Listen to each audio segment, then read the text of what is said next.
Assalamualaikum warahmatullahi wabarakatuh. Selamat pagi anak-anak, selamat berjumpa dengan Ibu dengan pelajaran pendidikan agama Islam kelas 7, yaitu di KD 3, yaitu semua bersih, hidup jadi nyaman. Sebelum kita mengawali pembelajaran, marilah kita awali pembelajaran ini dengan membacakan doa. Berdoa mulai. Selesai. Setelah kita berdoa, di masa pandemi ini kalian tetap menjaga 5M ya. Nah, di materi sekarang yaitu semua bersih, hidup jadi nyaman. Nah, pada materi ini yaitu Ibu akan membahas toharoh. Apa sih toharoh? Nah, di sini yang harus kalian pahami dari toharoh, yang pertama pengertian, yang kedua yaitu mempelajari, memahami toharoh, yang ketiga mempraktekkan toharoh, dan yang keempat adalah hikmah toharoh. Baik, yang pertama yaitu pengertian toharoh. Apa itu toharoh? Toharoh itu adalah bersuci dari najis dan dari hadas. Nah, sekarang yang pertama yang akan Ibu bahas adalah tentang najis. Najis terbagi ke dalam 3 bagian. Yang pertama adalah najis muhofafah. Apa itu najis muhofafah? Najis muhofafah adalah najis yang paling ringan. Contohnya adalah air kencing bayi laki-laki yang belum makan apa-apa kecuali ASI. Cara membersihkannya yaitu dengan cukup diciprati air sampai mengalir. Yang kedua adalah najis mutawasito. Najis mutawasito itu terbagi 2. Yang pertama najis mutawasito ainiyah, yang kedua najis mutawasito hukmiyah. Najis mutawasito ainiyah adalah najis mutawasito yang jelas zatnya, rasanya, warnanya, dan baunya. Cara menghilangkannya yaitu menggunakan air cukup dengan sampai hilang rasanya, warnanya, dan baunya. Yang selanjutnya najis mutawasito hukmiyah adalah najis mutawasito yang hanya baunya saja. Contohnya air kencing yang sudah kering. Jadi cara membersihkannya yaitu dengan cukup menghilangkan baunya saja. Yang ketiga adalah najis mugolado. Najis mugolado adalah najis yang sangat berat. Contohnya terjilat oleh anjing dan babi. Cara mensucikannya yaitu cukup dengan 7 kali dan salah satunya menggunakan tanah. Baik, yang selanjutnya Ibu akan membahas hadas. Hadas terbagi 2. Yang pertama ada hadas besar, yang kedua ada hadas kecil.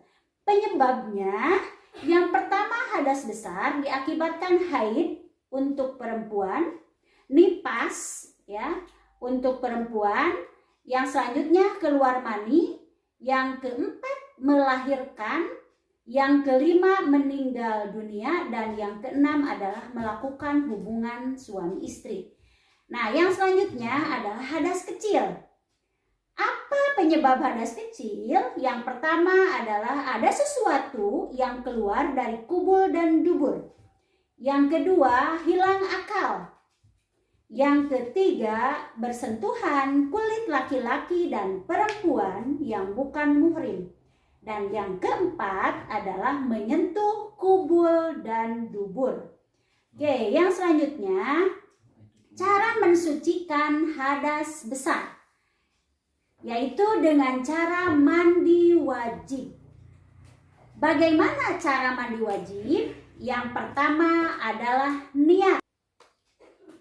Cara melakukan mandi wajib yang pertama adalah niat. Niatnya bismillahirrahmanirrahim.